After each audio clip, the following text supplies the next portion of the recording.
వైఎస్ఆర్సీపీ పార్టీలో ఇద్దరు మాజీ మంత్రులకి ఒక చిన్నగా కోల్డ్ వార్ అయితే నడుస్తుంది. ఒక 40 ఏళ్ల రాజకీయ అనుభవం ఉన్న ఒక సీనియర్ నేత, ఒక 20 ఏళ్ల పాటు అనుభవం ఉన్న ఒక జూనియర్ నేత, వీళ్ళిద్దరికీ కూడా కనిపించినట్టు విని వినిపించినట్టు కొంత మాటల మధ్య విద్వేషాలు పక్కన పెడితే బ్యాక్ డ్రాప్ లో కొంతవరకు కూడా గ్యాప్ వస్తుంది. ఒక చిన్న కోల్డ్ వార్ జరుగుతుందని చెప్పి ఇప్పుడు ముఖ్యంగా తాజాగా మీడియా అంతా కూడా ప్రచారం అవుతుంది. ముఖ్యంగా పార్టీ శ్రేణుల్లో కూడా చాలా పెద్ద ఎత్తున చర్చనీయాంశంగా మారింది. అసలు ఎవరా నేత, ఎందుకు ఈ కోల్డ్ వార్ అనేది మనం అయితే చాలా కీలకంగా చూద్దాం. ముఖ్యంగా ఉత్తరాంధ్ర జిల్లాలకు సంబంధించి వైఎస్ఆర్సీపీ పార్టీ జిల్లా కోఆర్డినేటర్ బాధ్యతలన్నీ కూడా, అంటే 3 జిల్లాలకి కీలకంగా చూసుకుంటే గతంలో వైఎస్ఆర్సీపీ పార్టీ తరపున మాజీ రాజ్యసభ ఎంపీ విజయసాయి రెడ్డి గారు పార్టీ బాధ్యతలన్నీ కూడా, పార్టీ కార్యక్రమాలు, పార్టీ వ్యవహారాలన్నీ కూడా ఆయన చూసుకునేవాళ్ళు. ఆ బాధ్యతలన్నీ కూడా గతంలో జగన్మోహన్ రెడ్డి గారు విజయసాయి రెడ్డి గారికి అప్పచెప్పారు. కానీ ఆయన వైఎస్ఆర్సీపీ పార్టీకి రాజీనామా చేశారు, ఇటు రాజ్యసభ సభ్యత్వానికి రాజీనామా చేశారు. ఆయన ఎప్పుడైతే పార్టీకి రాజీనామా చేశారో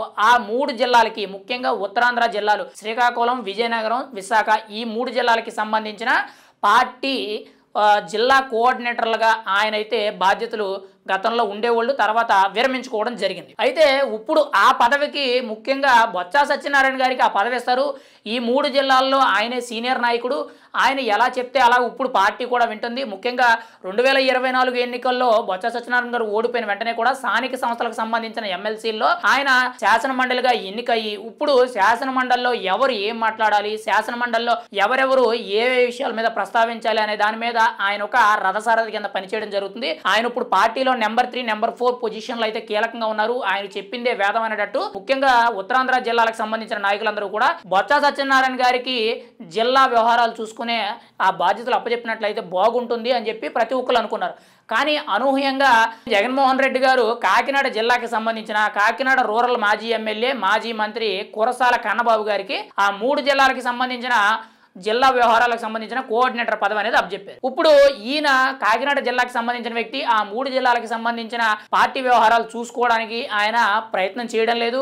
ఆయన ఇప్పటి వరకు కూడా ఒక కార్యక్రమం కూడా అక్కడ నిర్వహించలేదు. పార్టీ స్టాండ్ ఏంటి, కార్యక్రమాలు ఏంటి, వ్యవహారాలు ఏంటి, నెక్స్ట్ స్టెప్ ఏం తీసుకోవాలి, ముఖ్యంగా కార్యకర్తలతో ఏ విధంగా మమేకమయ్యి ఉండాలి, కార్యకర్తలకి ఏ విధంగా దిశానిర్దేశం చేయాలి అనే దాని మీద ఆయన ఎటువంటి కార్యాచరణ రూపొందించడం లేదు. దానితో పాటు ఇప్పటికే కూడా రాష్ట్ర వ్యాప్తంగా వైఎస్ఆర్సీపీ పార్టీకి సంబంధించిన కేడర్ అంతా కూడా నీరు గారిపోవడం, పార్టీయే నీరు గారిపోవడం అనేది మనం చూస్తూనే ఉన్నాం. ఇటువంటి సందర్భంలో ఇక్కడ ఉత్తరాంధ్ర జిల్లాలకు సంబంధించి ఇటు బొత్స సత్యనారాయణ గారే కాకుండా ఇంకా కీలకమైన నేతలు ఉన్నారు. ముఖ్యంగా స్పీకర్ తమ్మినేని సీతారాం కానీ, మాజీ మంత్రి ధర్మాన ప్రసాదరావు కానీ, ధర్మాన కృష్ణదాసే కానీ, ఇలా చాలా మంది ఉన్నారు. ఇంకా విశాఖకి సంబంధించి గుడివాడ అమర్నాథ్ కానీ, ఇలా కీలకమైన వ్యక్తులు అయితే ఉన్నారు. కానీ వీళ్ళెవరూ కూడా ముఖ్యంగా ఈ ఉత్తరాంధ్ర జిల్లాలకు సంబంధించిన ఏ నేత కూడా, ఎమ్మెల్సీ కానీ, ఎమ్మెల్యే కానీ, ఎంపీ కానీ, మాజీ మంత్రులు కానీ ఎవరూ కూడా కురసాల కన్నబాబుని పట్టించుకోవడం లేదు. ఆయన కూడా ఆ 3 జిల్లాల మీద అంతగా ఫోకస్ పెట్టడం లేదు. అక్కడ ఏం జరుగుతుంది అనే దాని మీద ఆయన ఒక వివరణ కానీ, ఒక కార్యాచరణ కానీ రూపొందించడం లేదు. ఇప్పుడు చాలా మంది నేతలు కూడా బొత్స సత్యనారాయణకి ఆ పదవి ఇస్తేనే బాగుంటుందని చెప్పి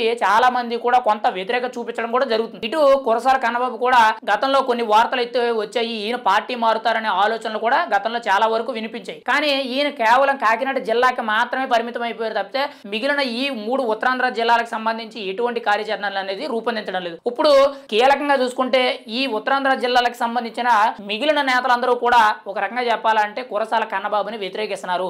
ఆయనతో కొంత గ్యాప్ అనేది మెయింటైన్ చేస్తున్నారు. ఎందుకు అని అంటే ఆ 3 జిల్లాలకు సంబంధించిన జిల్లా కోఆర్డినేటర్ పదవి ఏదైతే ఉందో, పార్టీ వ్యవహార బాధ్యతలు ఏవైతే అవి బొత్స సత్యనారాయణ గారికి ఇవ్వాలని చెప్పి లోపే, అంటే వాళ్ళంతటి వాళ్లే ఒక ఆలోచనతో వాళ్ళంతటి వాళ్లే కొంత మనస్తాపానికి అయితే గురవడం జరుగుతుంది. ఒక రకంగా చెప్పాలంటే ఇక్కడ సీనియర్ నేత, ఇక్కడ కొంతవరకు కూడా జూనియర్ నేత, వీళ్ళిద్దరికీ కూడా ఒక రకంగా గ్యాప్ అనేది రావడం, ముఖ్యంగా వీళ్ళిద్దరికి కొంత మాటల యుద్ధం అనేది కనిపించడం లేదు తప్పితే, కానీ ఇక్కడ ఇంటర్నల్ గా కొంత గ్యాప్ అనేది రావడం, వీళ్ళకి పడకపోవడం అనేది జరుగుతుంది. ఎందుకనంటే ఇక్కడ కురసాల కన్నబాబు గారు కాకినాడ జిల్లాకు చెందిన వ్యక్తి, కానీ ఆయన ఈ 3 జిల్లాలకి ముఖ్యంగా కోఆర్డినేటర్ బాధ్యతలు అనేవి ఇక్కడ జగన్మోహన్ రెడ్డి గారు అప్పచెప్పారు. కానీ దాన్ని పూర్తిగా కూడా సమగ్రంగా ఆయన బాధ్యతలు అయితే వ్యవహరించలేకపోతున్నారు. కాబట్టి పార్టీ ఇంకా మరుగున పడిపోతుంది. కాబట్టి చాలా మంది కూడా ఇంకొంత నిరుత్సాహం అయితే పడుతున్నారని మనం అయితే చెప్పుకోవచ్చు. కానీ ఈ కోల్డ్ వార్ ని ఖచ్చితంగా జగన్మోహన్ రెడ్డి గారి దృష్టికి వెళ్తే మాత్రం వీళ్ళిద్దరికీ సర్ది చెప్పి, ముఖ్యంగా ఈ ఉత్తరాంధ్ర జిల్లాలకు సంబంధించిన కీలక బాధ్యతలు ఏవైతే ఉన్నాయో అవి బొత్స సత్యనారాయణ గారికి అప్పచెప్తారని చెప్పి కొన్ని ఆరోపణలు అయితే వినిపిస్తున్నాయి. ఇటువైపు కురసాల కన్నబాబు గారు కూడా అంత యాక్టివ్ గా లేకపోవడం అనేది ఇప్పుడు కొంత లోపే ఆయన బాధపడుతున్నట్టు, ఈ గ్యాప్ అనేది రావడం రాబోయే ఎన్నికల్లో కొన్ని ఇబ్బందులు కూడా ఎదుర్కొనే అవకాశం ఉంది అన్నట్టు తెలుసు. మరి ఈ చిన్న కోల్డ్ వార్ ని జగన్మోహన్ రెడ్డి గారే కానీ వైఎస్ఆర్సీపీ అధిష్టానమే కానీ ఏ విధంగా కవర్ చేస్తుంది అనేది మనం అయితే చూడాలి.